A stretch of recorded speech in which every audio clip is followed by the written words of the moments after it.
The struggle between Jacob and Esau in Rebekah's womb isn't just some wild sibling rivalry. It's a picture of what goes on inside every believer. God told Rebekah, "Two nations are in thy womb, and the elder shall serve the younger." Genesis 25 verse 23. That's not just about two brothers. It's about two natures fighting inside us. Esau represents the flesh, the strong, self-reliant, works-based part of us. Jacob, on the other hand, is the weak, homebody type, always clinging to his mom and later to God. He stands for grace, the second birth, the new spirit God gives us. So when those two are wrestling inside Rebekah, it's like the battle inside every Christian. One day you're feeling strong and self-sufficient, Esau. The next you're doubting, struggling, and needing God's help, Jacob. This isn't just about feeling good or bad, it's about salvation. Sometimes you're full of faith. Other times you're questioning everything. Am I really saved? Does God really love me? That's the struggle, faith versus doubt. Spirit versus flesh. But here's the kicker,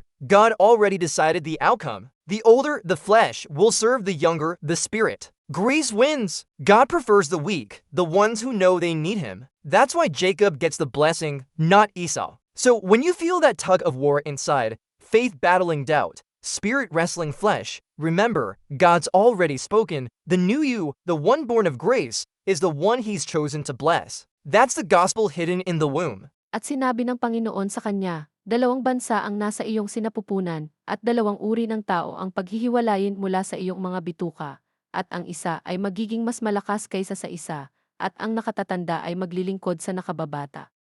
Genesis 25. Versikulo 23 kay JV.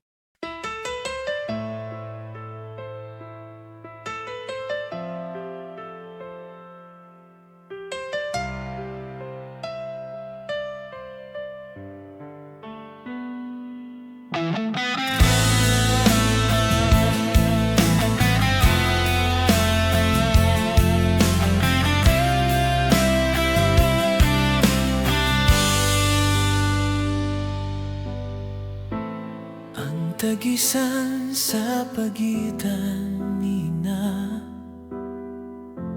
Jacob at Esau sa sinapupunan ni Rebecca ay hindi lamang isang ligayang laban ng magkapatid. Ito ay isang larawan ng kung ano ang nangyayari sa loob ng bawat mananampalataya. Sinabi ng Diyos kay Rebecca, may dalawang bansa sa iyong sinapupunan,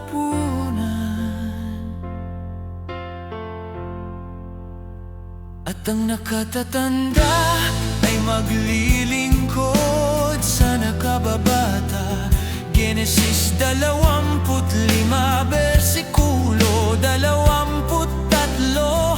Hindi lang ito tungkol sa dalawang magkapatid, ito ay tungkol sa dalawang kalikasan na naglalaban sa loob natin. Si Esau ay kumakatawan sa laman ng malakas, mapag-isa at gawaing nakabatay na bahagi ng ating pagkatao. Si Jacob sa kabilang banda ay ang mahina, mahilig sa bahay na tipo, palaging nakadikit sa kanyang ina at kalaunan sa Diyos. Siya ay kumakatawan sa biyaya, ang ikalawang kapanganakan ng bagong espiritu na ibinibigay sa atin ng Diyos. Kaya kapag naglalaban ang dalawa sa loob ni Rebecca, parang laban sa loob ng bawat Kristiyano. Isang araw pakiramdam mo malakas at kayang-kaya mo na, Esau. Sa susunod nagdududa ka, nahihirapan at kailangan mo ng tulong mula sa Diyos. Jacob, ito ay hindi lang tungkol sa pakiramdam ng mabuti o masama, ito ay tungkol sa kaligtasan.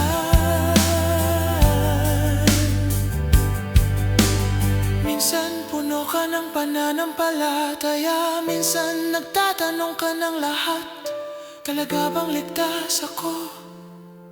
Talaga bang mahal ako ng Diyos? Iyan ang laban, pananampalataya laban. Sa pagdududa, espiritu laban sa laman. Pero ito ang nakakagulat, pinili na ng Diyos ang magiging kinalabasan. Ang nakatatandang laman ay maglilingkod sa nakababatang espiritu. Panalo ang biyaya, mas gusto ng Diyos ang mahihina.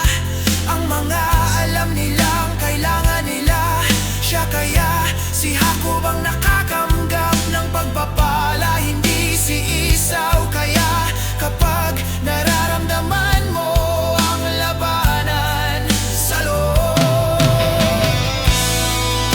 pananampalataya laban sa pagdududa, espiritu laban sa laman.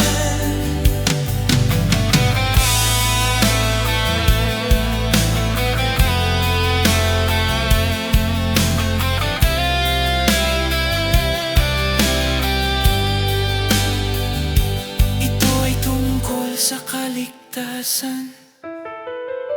Minsan puno ka ng pananampalataya, minsan nagtatanong ka ng lahat, talaga bang ligtas ako? Talaga bang mahal ako ng Diyos? Iyan ang laban, pananampalataya laban. Sa pagdududa, espiritu laban sa laman.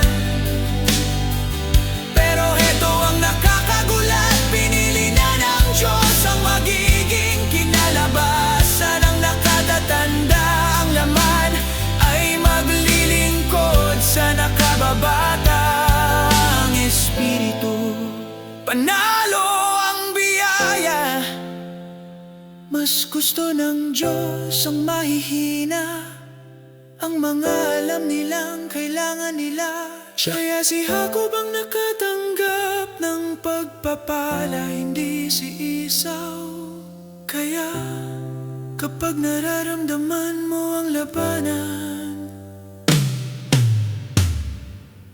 sa loob, pananampalataya laban sa pagdududa, espiritu laban sa laman. Tandaan, nagsalita na ang Diyos, ang bagong ikaw, ang ipinanganak mula sa biyaya, ang siyang pinili nina pagpalain. Iyan ang ebanghelyo na nakatago sa sinapupunan. Paki-share po ang channel, Si Jesus ay Hari, sa ikaluwalhatian ng Diyos.